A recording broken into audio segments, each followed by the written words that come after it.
యేసుని ప్రేమ ఛానల్ కి స్వాగతం. దయచేసి ఈ ఛానల్ ని లైక్ చేయండి, షేర్ చేయండి, సబ్స్క్రైబ్ చేయండి. తెలుగు డైలీ ఆడియో బైబిల్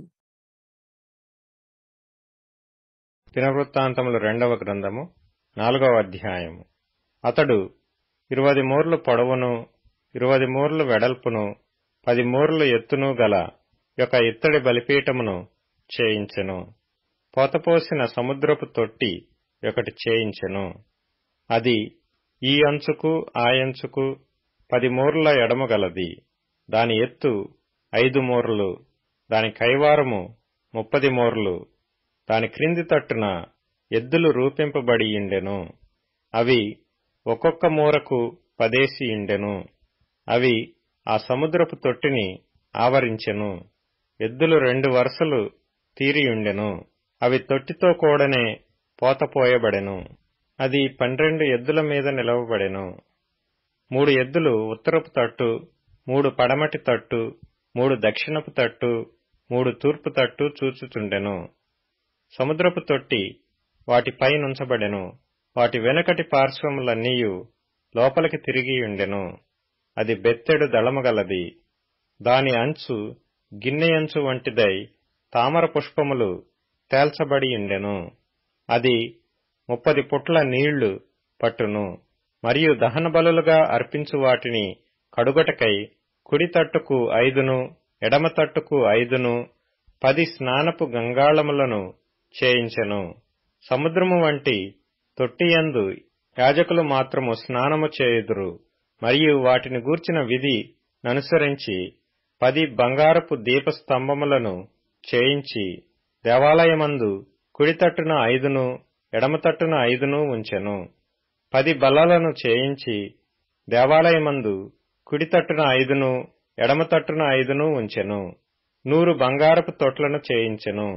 అతడు యాజకుల ఆవరణమును, పెద్ద ఆవరణమును, దీనికి వాకిండ్లను చేయించి దీని తలుపులను ఇత్తడితో పొదిగించెను. సముద్రపు తొట్టిని తూర్పు తట్టున కుడి పార్శ్వమందు దక్షిణ ముఖముగా ఉంచెను.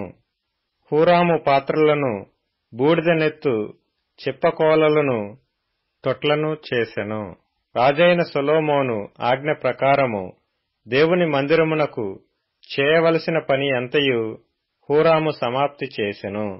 దాని వివరమేమనగా 2 స్తంభములు, వాటి పళ్ళెములు, వాటి పైభాగమునకు చేసిన పీటలు, వీటి పళ్ళెములు, ఆ స్తంభముల శీర్షముల 2 పళ్ళెములను కప్పుటకైన 2 అల్లికలు, ఆ స్తంభముల శీర్షముల 2 పళ్ళెములను కప్పునట్టి అల్లిక, ఆ అల్లికకు 2 వరుసలుగా చేయబడిన 400 దానిమ్మ పళ్ళు, మట్లు మీద నుండు తొట్లు, సముద్రపు తొట్టి, దాని క్రింద నుండు 12 ఎద్దులు, పాత్రలు, బూడిదనెత్తు చిప్పకోలలు, ముండ్ల కొంకులు మొదలైన ఉపకరణములు.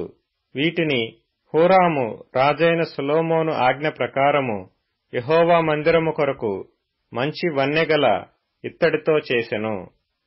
యొర్దాను మైదానమందు సుక్కోతునకును జెరేదాతాకును మధ్యను జిగటమంటి భూమియందు రాజు వాటిని పోతపోయించెను.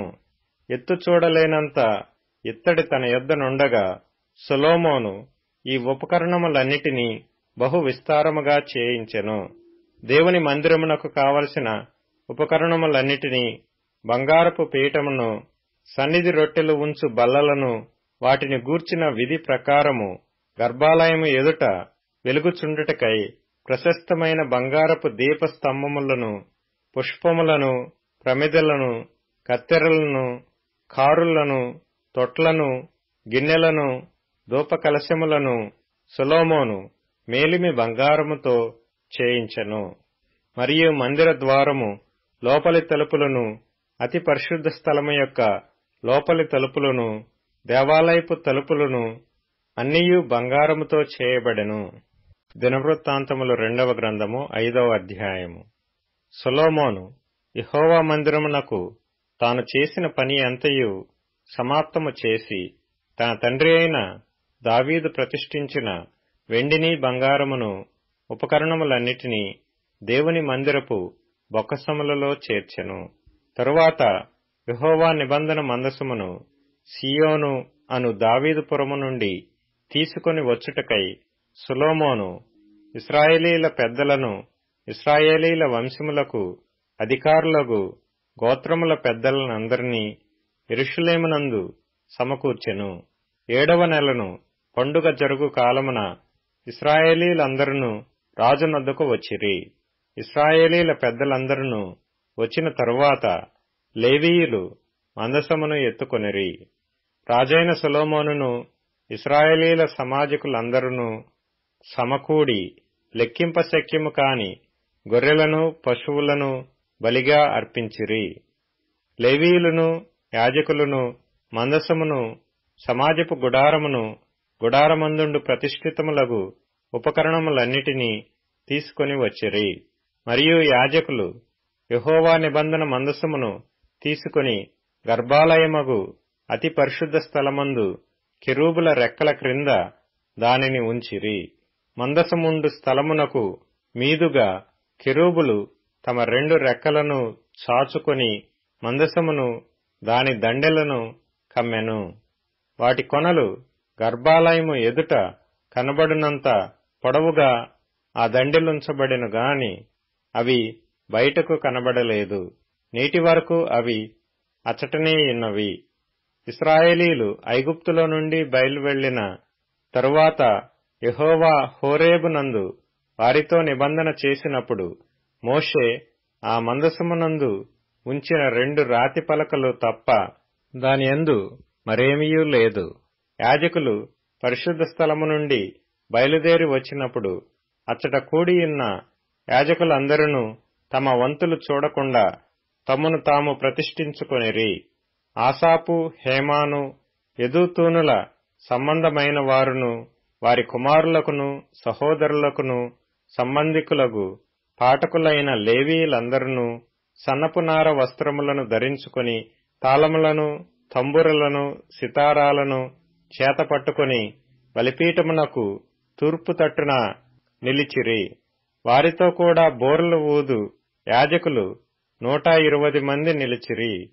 బోర్లు ఊదువారును పాఠకులను ఏకస్వరముతో యెహోవాకు కృతజ్ఞతాస్తుతులు చెల్లించుచు గానము చేయగా యాజకులు పరిశుద్ధ స్థలములో నుండి బయలు వెళ్లి ఆ బోర్లతోనూ తాళములతోనూ వాద్యములతోనూ కలిసి స్వరమెత్తి యెహోవా దయాళుడు, ఆయన కృప నిరంతరముండునని స్తోత్రము చేసిరి.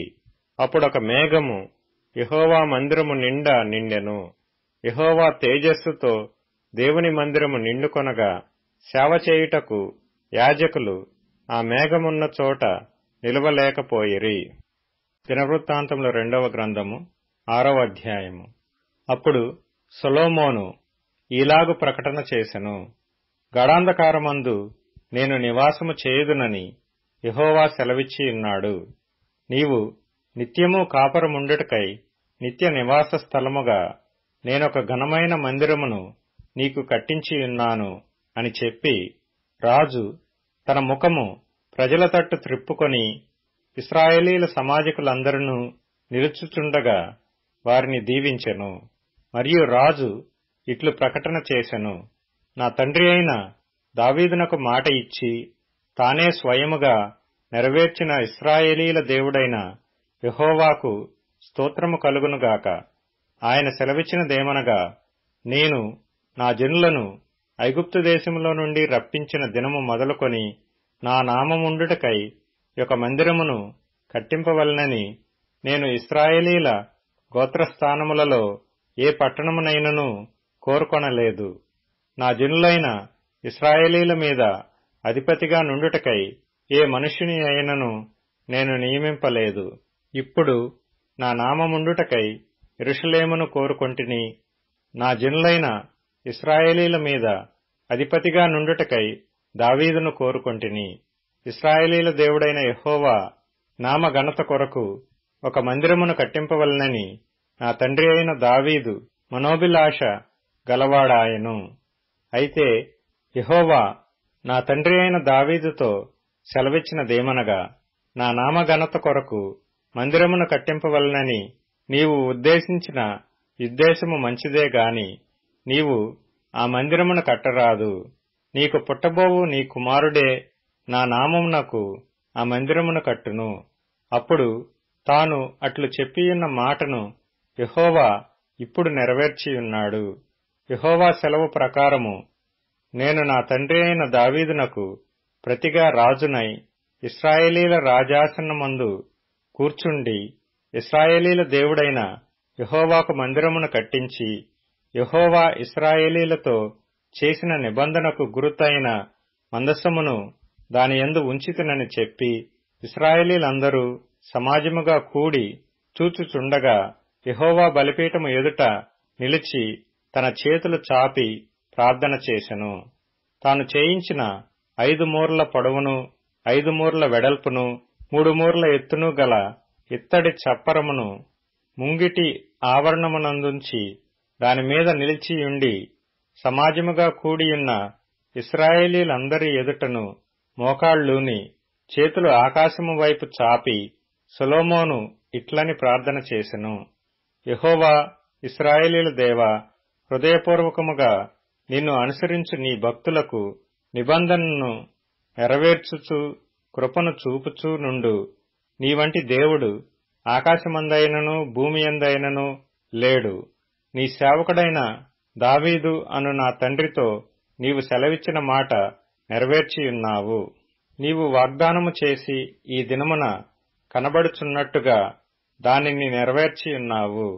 నీవు నా ముందర నడిచినట్లుగా నీ కుమారులను తమ ప్రవర్తన కాపాడుకొని నా ధర్మశాస్త్రము చొప్పున నడిచిన ఎడల ఇశ్రాయేలీల సింహాసనం మీద కూర్చుండువాడు నా ఎదుట నీకుండకపోడని నీవు నీ సేవకుడైన దావీదు అను నా తండ్రితో సెలవిచ్చిన మాట ఇశ్రాయేలీల దేవా యెహోవా దయచేసి నెరవేర్చుము.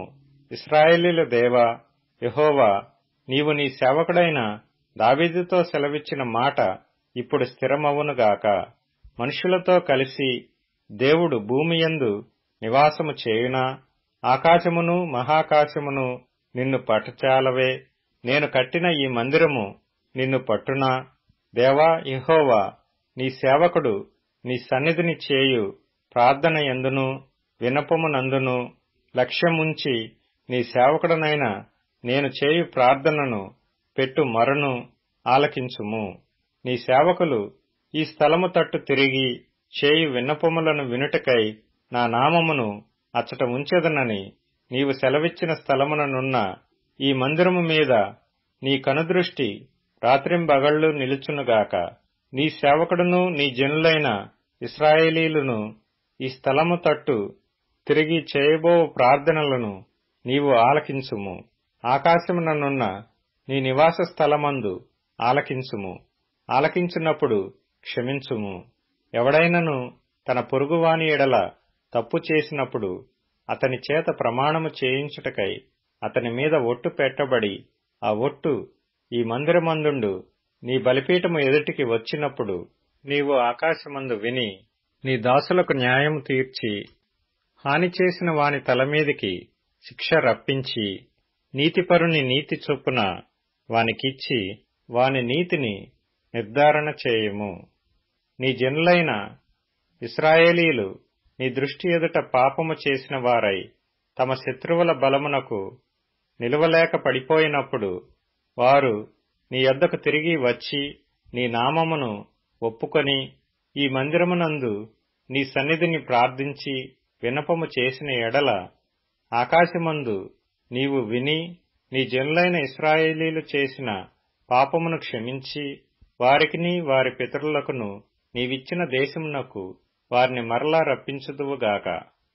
వారు నీ దృష్టి ఎదుట పాపము చేసినందున ఆకాశము మూయబడి వాన కురియకున్నప్పుడు వారు ఈ స్థలము తట్టు తిరిగి ప్రార్థన చేసి నీ నామమును ఒప్పుకొని నీవు వారిని శ్రమపెట్టినప్పుడు వారు తమ పాపములను విడిచిపెట్టి తిరిగిన ఎడల ఆకాశమందున్న నీవు ఆలకించి నీ సేవకులను నీ జనులను ఇశ్రాయేలీయులు చేసిన పాపమును క్షమించి వారు నడవవలసిన మంచి మార్గము వారికి బోధించి, నీవు నీ జనులకు స్వాస్థ్యముగా ఇచ్చిన నీ దేశమునకు వాన దయచేయుదువుగాక. దేశమునందు కరువుగాని తెగులుగాని కనబడినప్పుడైనను, గాడ్పు దెబ్బగాని చిత్తపట్టుటగాని తగిలినప్పుడైనను, మిడతలుగాని చీడ పురుగులుగాని దండు దిగినప్పుడైనను, వారి శత్రువులు వారి దేశపు పట్టణములలో వారిని ముట్టడి వేసినప్పుడైనను, ఏ బాధగాని ఏ రోగముగాని వచ్చినప్పుడైనను, ఎవడైనను ఇశ్రాయేలీలగు నీ జనులందరూ కలిసి అయినను నొప్పిగాని కష్టముగాని అనుభవించుచు ఈ మందిరము తట్టు చేతులు చాపి చేయు విన్నపములన్నీయు ప్రార్థనలన్నీయు నీ నివాస స్థలమైన ఆకాశము నుండి నీవు ఆలకించి క్షమించి, నీవు మా పితరులకిచ్చిన దేశమందు వారు తమ జీవిత కాలమంతయు నీయందు భయభక్తులు కలిగి నీ మార్గములలో నడుచున్నట్లుగా వారి వారి హృదయములను ఎరిగియున్న నీవు వారి సకల ప్రవర్తనకు తగినట్లు ప్రతిఫలమును దయచేయుదువుగాక. నీవు ఒక్కడవే మానవుల హృదయము నెరిగిన వాడవు గదా, మరియు నీ జనులైన ఇశ్రాయేలీల సంబంధులు కాని అన్యులు నీ ఘనమైన నామమును గూర్చియు నీ బాహుబలమును గూర్చియు చాచిన చేతులను గూర్చియు వినిన వారై దూరదేశము నుండి వచ్చి ఈ మందిరము తట్టు తిరిగి విన్నపము చేసినప్పుడు, నీ నివాస స్థలముగు ఆకాశము నుండి నీవు వారి ప్రార్థనను అంగీకరించి నీ జనులకు ఇశ్రాయేలీలు తెలుసుకొనినట్లు భూజనులందరూ నీ నామము తెలుసుకొని నీయందు భయభక్తులు కలిగి నేను కట్టిన ఈ మందిరమునకు నీ పేరు పెట్టబడినని గ్రహించున్నట్లుగా ఆ అన్యులు నీకు మొరపెట్టిన దానిని నీవు దయచేయుదువుగాక.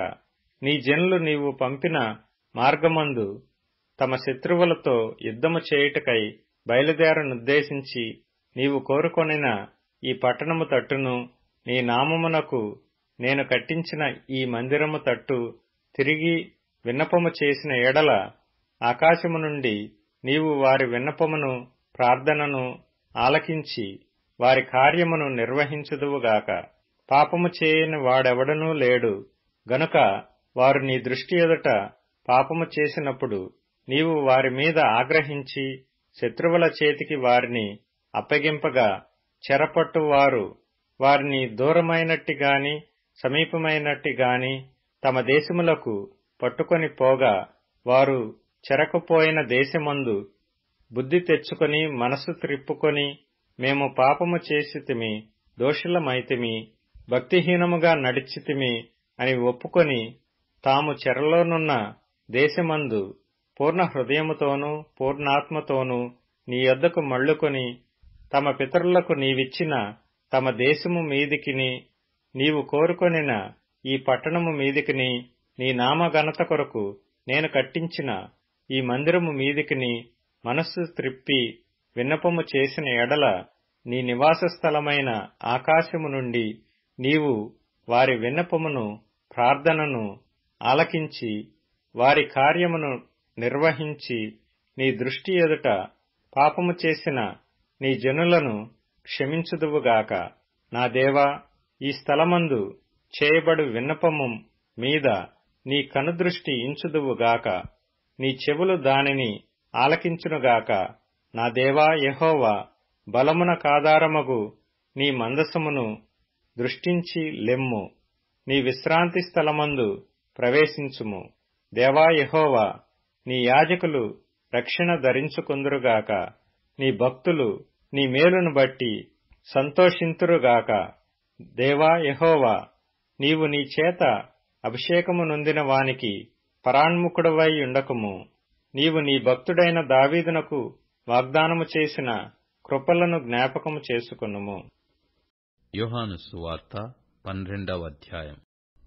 వారు గలిలయలోని బెత్సయిదా వాడైన ఫిలిప్పు నొద్దకు వచ్చి, అయ్యా, మేము యేసును చూడగోరుచున్నామని అతనితో చెప్పగా, ఫిలిప్పు వచ్చి ఆంద్రెయతో చెప్పాను. ఆంద్రెయ ఫిలిప్పును వచ్చి యేసుతో చెప్పిరి.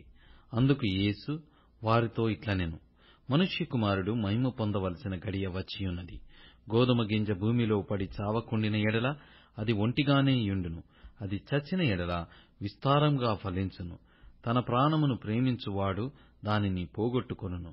ఈ లోకములో తన ప్రాణమును ద్వేషించువాడు నిత్యజీవం కొరకు దానిని కాపాడుకొనునని మీతో నిశ్చయముగా చెప్పుచున్నాను. ఒకడు నన్ను సేవించిన ఎడల నన్ను వెంబడింపవలెను. అప్పుడు నేను ఎక్కడ ఉందునో అక్కడ నా సేవకుడును ఉండును. ఒకడు నన్ను సేవించిన ఎడల నా తండ్రి అతనిని ఘనపరచును. ఇప్పుడు నా ప్రాణము కలవరపడుచున్నది. నేనేమందును, తండ్రి, ఈ గడియ తటస్థింపకుండా నన్ను తప్పించుము. అయినను ఇందుకోసరమే నేను ఈ గడియకు వచ్చితిని. తండ్రి, నీ నామము మహిమపరచుమని చెప్పెను. అంతటా నేను దానిని మహిమపరిచితిని, మరల మహిమపరుతును అని ఒక శబ్దము ఆకాశము నుండి వచ్చెను. కాబట్టి అక్కడ నిల్చుండి వినిన జనసమూహము ఉరిమెను అనిరి. మరికొందరు, దేవదూత ఒకడు ఆయనతో మాటలాడెననిరి. అందుకు యేసు, ఈ శబ్దము నా కొరకు రాలేదు, మీ కొరకే వచ్చెను. ఇప్పుడు ఈ లోకమునకు తీర్పు జరుగుచున్నది. ఇప్పుడు ఈ లోకాధికారి బయటకు త్రోసివేయబడును. నేను భూమి మీద నుండి పైకెత్తబడిన ఎడల అందరినీ నా యొద్దకు ఆకర్షించుకొందునని చెప్పెను. తాను ఏ విధముగా మరణము పొందవలసియుండెనో సూచించుచు ఆయన ఈ మాట చెప్పెను. జనసమూహము, క్రీస్తు ఎల్లప్పుడూ ఉండునని ధర్మశాస్త్రము చెప్పుట వింటిమి. మనుష్యకుమారుడు పైకెత్తబడవలెనని నీవు చెప్పుచున్న సంగతి ఏమిటి? మనుష్యకుమారుడగు ఈయన ఎవరని ఆయన అడిగిరి. అందుకు యేసు, ఇంకా కొంతకాలము వెలుగు మీ మధ్య ఉండును. చీకటి మిమ్మును కమ్ముకొనకుండునట్లు మీకు వెలుగు ఉండగానే నడువుడి. చీకటిలో నడుచువాడు తాను ఎక్కడికి పోవుచున్నాడో ఎరుగడు. మీరు వెలుగు సంబంధులగునట్లు మీకు వెలుగుండగానే వెలుగునందు విశ్వాసముంచుడని వారితో చెప్పెను. యేసు ఈ మాటలు చెప్పి వెళ్లి వారికి కనబడకుండా దాగియుండెను. ఆయన వారి ఎదుట ఇన్ని సూచక క్రియలు చేసినను వారాయన యందు విశ్వాసముంచరైరి. ప్రభువా, మా వర్తమానము నమ్మినవాడెవడు? ప్రభువు యొక్క బాహువు ఎవరికి బయలుపరచబడెను అని ప్రవక్త అయిన యెషయా చెప్పిన వాక్యము నెరవేరునట్లు ఇది జరిగెను. ఇందుచేత వారు నమ్మలేకపోయిరి. ఏలయనగా వారు కన్నులతో చూచి హృదయముతో గ్రహించి మనస్సు మార్చుకొని నా వలన స్వస్థపరచబడకుండునట్లు ఆయన వారి కన్నులకు అంధత్వము కలగజేసి వారి హృదయము కఠినపరచెను అని యెషయా మరియొక చోట చెప్పెను. యెషయా ఆయన మహిమను చూచినందున ఆయనను గూర్చి ఈ మాటలు చెప్పెను. అయినను అధికారులలో కూడా అనేకులు ఆయన యందు విశ్వాసముంచిరి గాని సమాజములో నుండి వెలివేయబడుదుమేమో అని పరిసయ్యులకు భయపడి వారు ఒప్పుకొనలేదు. వారు దేవుని మెప్పు కంటే మనుషుల మెప్పును ఎక్కువగా అపేక్షించిరి. అంతట యేసు బిగ్గరగా ఇట్లనెను, నా యందు విశ్వాసముంచువాడు నా యందు కాదు, నన్ను పంపిన వాని యందే విశ్వాసముంచుచున్నాడు. నన్ను చూచువాడు నన్ను పంపిన వానినే చూచుచున్నాడు. నా యందు విశ్వాసముంచు ప్రతివాడు చీకటిలో నిలిచి ఉండకుండునట్లు నేను ఈ లోకమునకు వెలుగుగా వచ్చియున్నాను. ఎవడైనను నా మాటలు వినియు వాటిని గైకొనకుండిన ఎడల నేనతనికి తీర్పు తీర్చను. నేను లోకమునకు తీర్పు తీర్చుటకు రాలేదు గాని లోకమును రక్షించుటకే వచ్చితిని. నన్ను నిరాకరించి నా మాటలను అంగీకరింపని వానికి తీర్పు తీర్చువాడొకడు కలడు. నేను చెప్పిన మాటయే అంత్యదినమందు వానికి తీర్పు తీర్చును. ఏలయనగా నా అంతట నేనే మాటలాడలేదు. నేను ఏమనవలెనో ఏమి మాటలాడవలెనో దానిని గూర్చి నన్ను పంపిన తండ్రియే నాకాజ్ఞ ఇచ్చియున్నాడు. మరియు ఆయన ఆజ్ఞ నిత్యజీవమని నేనెరుగుదును గనుక నేను చెప్పు సంగతులను తండ్రి నాతో చెప్పిన ప్రకారము చెప్పుచున్నానెను. దయచేసి ఈ ఛానల్ని లైక్ చేయండి, షేర్ చేయండి, సబ్స్క్రైబ్ చేయండి.